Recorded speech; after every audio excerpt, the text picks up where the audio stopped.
એક સવારની શાંત વેળાએ ગામમાં સૌરકાશ સાથે નવી શરૂઆત થતી હતી. પંખીઓ વૃક્ષો પર ખુશીથી ચહકતા હતા. એ જ સમયે ગૌરી નામની સફેદ ગાય હરિયાળા ખેતરમાં આરામથી ઘાસ ચરી રહી હતી. દૂરથી ભોળું નામનો નાનો ભૂરો કૂતરો દોડતો કૂદતો આવી રહી હતા. તે ગૌરી પાસે આવીને બોલ્યો, "ગૌરી દીદી, શું હું તમારો મિત્ર બની શકું?" ગૌરીએ પ્રેમથી સ્મિત કર્યું અને હા પાડી બંને ખુશખુશાલ સાથે ખેતર તરફ ચાલવા લાગ્યા. પણ આ મિત્રતા સૌને ગમી નહીં. દૂરથી એક ગુસ્સાબાજ સાંડ બંનેને જોઈને ઈર્ષાથી ભરાયો.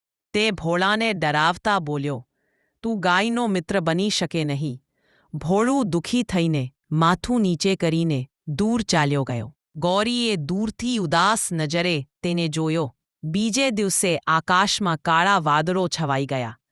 ગૌરી ખાડા પાસે ઘાસ ચરી રહી હતી, પરંતુ વરસાદના કારણે જમીન ગીલી થઈ હતી અને તેનો પગ ફસલ્યો.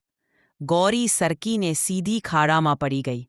સાંડે બધું જોયું, પણ પાણીમાં ભીંજાવવું પડશે એ વિચારે તેને મદદ ન કરી. દૂર ગામમાં ભોળાએ આ અવાજ સાંભળ્યો અને ચોંકી ગયો. તેને આવીને ગૌરીને બચાવી.